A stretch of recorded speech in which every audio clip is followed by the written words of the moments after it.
Hello and welcome to this special NDTV presentation. 5th of August is a momentous day in Indian history. Only last year on the same day, a historic and some would argue a controversial decision was taken to abrogate Article 370 and fully integrate Jammu and Kashmir and Ladakh. A year later, after clearing a long legal battle and also a 4-decade-long political fight, the construction of the Ram temple in Ayodhya will also commence on this day. The journey has not been a pleasant one. It has seen allegations of hijacking issues, political intervention, the sad, deplorable and criminal act of the Babri structure demolition, riots, killings, court cases. We'll focus on two broad aspects of this story. And the first, let's begin with the politics. The rise in the political fortunes of the present-day dispensation with the Ram Janmabhoomi movement.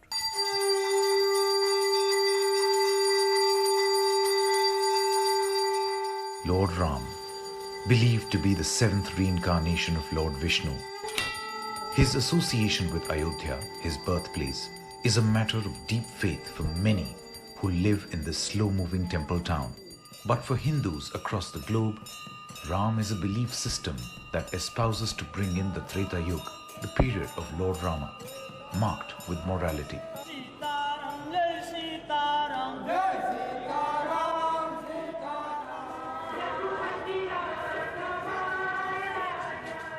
Who knew that the birthplace of Lord Ram, according to the faithful, instead of being the place for morality and dharma, will be a place strewn with controversy and dispute?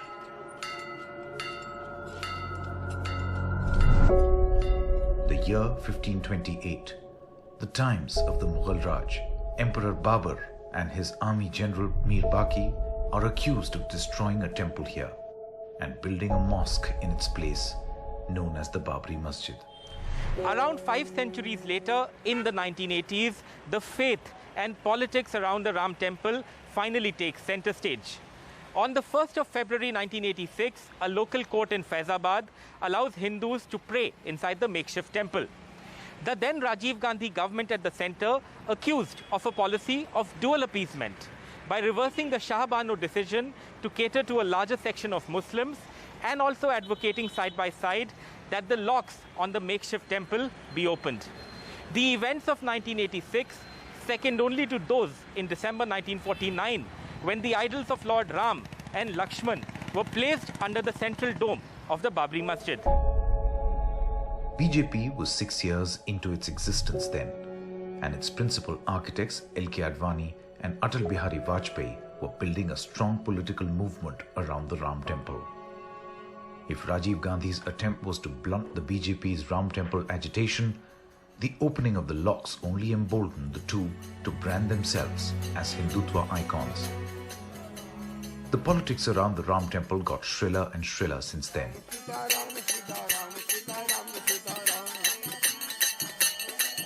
In 1989, the then Prime Minister Rajiv Gandhi allowed the foundation stone laying ceremony close to the mosque structure, again in an attempt to blunt the rising popularity of the BJP's temple movement. This led to a full-blown national campaign of the BJP to drum up support for the temple, a war between who is the bigger icon for the Hindus, a Sion trying to reinvent himself to earn mass appeal on an uncomfortable and complex issue, and on the other, a party which pegged its political fortunes by making this the central issue. From 2 MPs in the Lok Sabha in 1984 to absolute control of power. Palampur Convention of the BJP, 1989. The party switched gears and adopted for the first time formally the liberation of the Ram Janmabhoomi and construction of a Ram temple at the disputed site. This went on to become the party's core political agenda. The party so far was being led by a moderate Hindutva face, and a more hardline face took over as party president. Ayodhya में श्री राम जन्मभूमि में भव्य मंदिर के निर्माण का काम भी अधूरा है. 1990s changed the way politics was done around Ayodhya forever.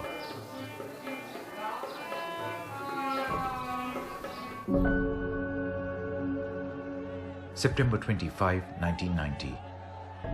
Veteran BJP leader Advani launched his Rath Yatra on top of a Toyota truck, converted to look like a chariot.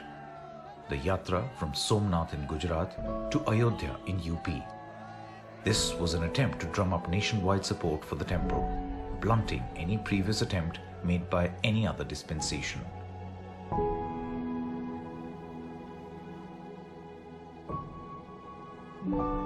The turn of the decade is when the Ram Temple politics was at its peak and certain political realignments were attempted. The year of Advani's Rath Yatra and the year before that was when there was a lot of political upheaval. The Congress's downfall, both at the centre and in Uttar Pradesh, had already started. Vishwanath Pratap Singh was the Prime Minister of India, a Prime Minister ironically supported by both the left and the right. The 45 MPs of the left and by now the 85 MPs of the BJP had both promised support. The dual concoction of religion and caste-based politics was at its peak. In UP, Chief Minister Mulayam Singh Yadav rose as the face of the backward caste social engineering, a result of the Mandal Commission agitation. While BJP positioned itself as the Hindu party and a confused Congress scampering for all constituents, Mulayam and the then Bihar Chief Minister Lalu Prasad Yadav positioned themselves as the messiahs of the Muslims, attempting to benefit from reverse polarization. Mulayam ordered firing on car sevaks in Ayodhya in 1990. Meanwhile, Lalu got Advani arrested in Samastipur when he came with his Rath Yatra, the famous political lexicon of MY factor or the Muslim Yadav factor. It's a subject of political study to this day.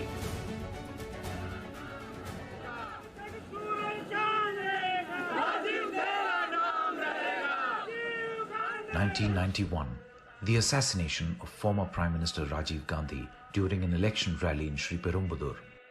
The suicide bombers of the LTTE slowed the wheels of the BJP's full political control over Delhi's politics. The party's grand mobilization around the Ram Temple got them around 120 seats in the 1991 Lok Sabha polls, with Congress gaining a massive sympathy vote, retaining power along with its allies. The BJP, however, did rise to power in the state of Uttar Pradesh. Kalyan Singh was sworn in as Chief Minister.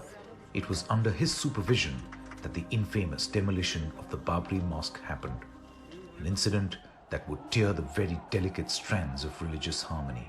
The then Prime Minister P.V. Narasimha Rao too was accused of being a mere spectator, just like Kalyan Singh, as the disputed structure was razed. The temple agitation and post-demolition politics was a death knell for the Congress, especially in the two critical states of UP and Bihar. The court voters shifted base to a new caste religious political identity offered by Mulayam and Lalu. The BJP too suffered some political losses after the temple hype in the violent aftermath of the demolition. Since then, the Ram Temple was always an integral part of the electoral agenda of the BJP. The party even fought local and state elections on the promise of the abrogation of Article 370 and the construction of the Ram Temple. The constant caste churn at the time meant that new political identities were created, but the focus on the Ram Temple for the BJP meant that their political influence kept on growing. The party finally got a shot at power between 1996 and 1999, first for a few days in 96 and then for a full term in 1999 under Atal Bihari Vajpayee when the National Democratic Alliance was formed. With the quest of power achieved, Ram had now shifted from being a political subject to one of legality. The title suit, criminal proceedings in the demolition case, even a plea on the existence of Ram in a Ram temple were now all a matter of the court's judgment.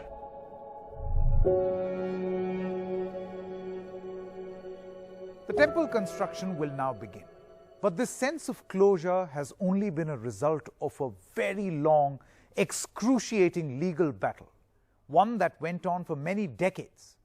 While the criminal proceedings in the Babri demolition case are still on, here is a brief history of the Temple of Faith and how it cleared its legal hurdles. Political campaigns around the Ram Temple agitation have given very inconsistent results. From a surge for the BJP to a dip in fortunes between 2004 and 2014. For the Congress, having never been able to make up its mind firmly on whether to support the temple movement or distance itself. But much before the politics, Ram Temple and the dispute around it had been in the courts. A chapter which finally concluded with an SC bench announcing its landmark judgment in November 2019. But first, a brief history. In 1984, the VHP and the BJP launched a movement for building Ram Janmabhoomi temple at a Dharm Sansad. In 1986, a Faizabad district judge ordered the opening of the disputed structure to Hindus. In November 1989, Prime Minister Rajiv Gandhi allowed Shilanyas or groundbreaking ceremony at an undisputed site. On 6th of December 1992, RSS, VHP, Bajrang Dal and BJP Karsevaks allegedly demolished the disputed structure and made a makeshift temple there. On June 30, 2009, the Liberhan Commission set up to probe those involved in the criminal conspiracy of the demolition submitted its report to the then Prime Minister Dr. Manmohan Singh. The report held 68 people culpable. A year later, September 30, 2010, a special full bench of the Allahabad High Court awarded 2/3 of the Ayodhya site to Hindu parties and 1/3 to the Waqf Board, attempting to settle the decades-old title suit matter, trying to answer an important question: who is the owner of the land? Unhappy with this verdict, in December 2010, the Hindu Mahasabha and Sunni Waqf Board moved the Supreme Court, challenging the High Court verdict, contending that the judgment was based on faith and not evidence.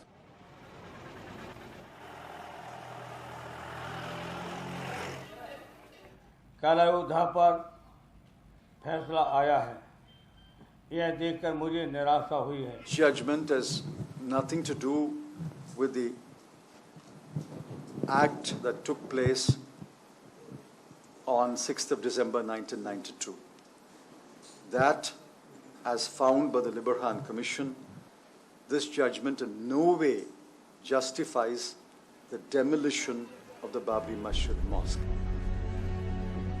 7 years since the petition in the Supreme Court, on 21st March 2017, the Supreme Court suggested an out-of-court settlement. The court observed that Ram Temple in Ayodhya was a sensitive and a sentimental issue. A year later, on the 27th of September 2018, a 3-judge bench cleared the way for resuming Ayodhya hearing from the 29th of October. Though there were many, but let us take a look at some of the main mediation attempts made in the past.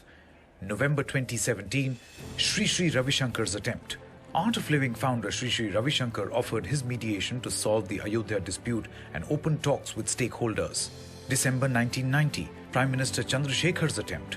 He made a breakthrough by bringing both VHP and All India Babri Masjid Action Committee to the negotiating table. Representatives of the two organizations met and presented the evidence of their sides to the union government. However, the negotiation fell apart. 2003, efforts by Kanchi Shankaracharya. The Vajpayee government openly backed efforts by Kanchi Shankaracharya Jayendra Saraswati's efforts to negotiate settlement on the issue with the AIMPLB. However, the Muslim Personal Law Board rejected the proposals, questioning the government's sincerity. April 2011, the original stakeholders' mediation. Mahant Gyandas and late Hashim Ansari indulged in Track 2 negotiation post the 2010 Allahabad High Court verdict. After the repeated failures at mediating, the Supreme Court wanted it done. On March 8, 2019, the Supreme Court referred the dispute for mediation by a panel headed by former Apex Court Judge Justice Kalifullah. The mediators camped in Ayodhya to look for a solution. 2 months later, in May 2019, the panel submitted its report to the Supreme Court. And by August, the Supreme Court began the final chapter in the legal dispute, day-to-day hearing.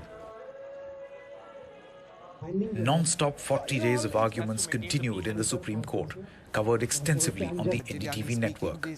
The first court case in the Ayodhya Babri Ram Janmabhoomi dispute is at least 134 years old. Today, the legal battles may have finally ended. The three main stakeholders, Sunni Waqf Board, Nirmohi Akhada and Ramlala Virajman, argued their cases. The Supreme Court wanted to wind up the hearing by the 18th of October. The hearing ended 2 days early. on the 16th of October, 9th November 2019, Judgment Day. The day was finally here, the Supreme Court delivering a landmark judgment. The 5-judge bench unanimously ordered the Government of India to create a trust to build the Ram Temple, form a board of trustees within 3 months.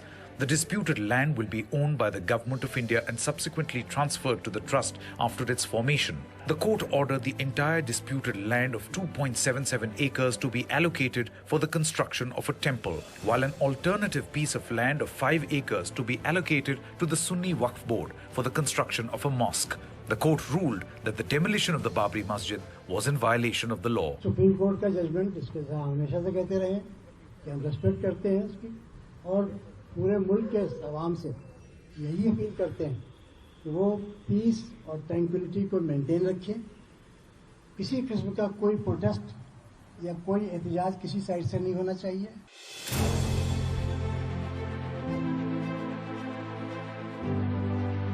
At a time of the resurgence of the BJP under Narendra Modi in 2014, Ram Temple was reduced to a footnote in the party's manifesto.